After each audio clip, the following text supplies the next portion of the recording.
अभी दिल्ली विधानसभा का चुनाव संपन्न हुआ, जिसमें भारतीय जनता पार्टी को पूर्ण बहुमत मिला और आम आदमी पार्टी चारों खाने जीत हो गई। यह वही आम आदमी पार्टी है और ये वही अरविंद केजरीवाल हैं जो डंके की चोट पर बोलते थे कि मोदी जी, चुनाव में तो आप मुझे इस जन्म में नहीं हरा पाएंगे, मुझे हराने के लिए आपको दोबारा जन्म लेना पड़ेगा।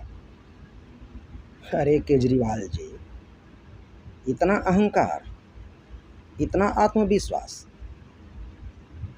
ये अच्छी बातें नहीं है।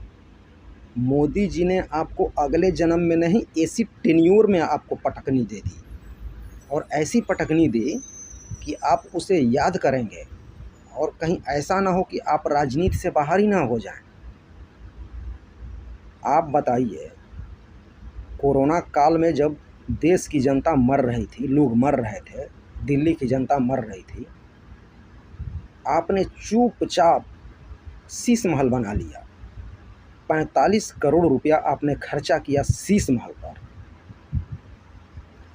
जिस दिन शीश महल का मामला प्रकाश में आया, उसी दिन आपकी पराजय हो गई थी। और आपका एक स्टेटमेंट और हमको याद आ रहा है, आप बोले थे कि यदि 2025 तक मैं यमुना को साफ नहीं कर पाऊंगा तो आप मुझे वोट मत देना, आप मुझे जिताना मत।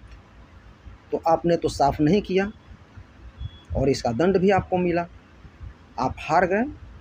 और ऐसी हार आपको मिली कि आप अपनी सीट नहीं बचा पाए, मनीष सिसोदिया अपनी सीट नहीं बचा पाए, सौरभ भारद्वाज हार गए, दुर्गेश पाठक हार गए, सत्येंद्र जैन हार गए। मतलब आपका पूरा टॉप लीडरशिप धराशायी हो गया। सिर्फ और सिर्फ एक आतिशी जीती हैं, बाकी सब पराजित हो गए। कहने का मतलब यह है कि आत्मविश्वास तो सही है, होना चाहिए, लेकिन अति आत्मविश्वास का शिकार कभी नहीं होना चाहिए और कभी भी बड़ बोलापन नहीं होना चाहिए। और आप हमेशा बड़ बोलापन दिखाते हैं।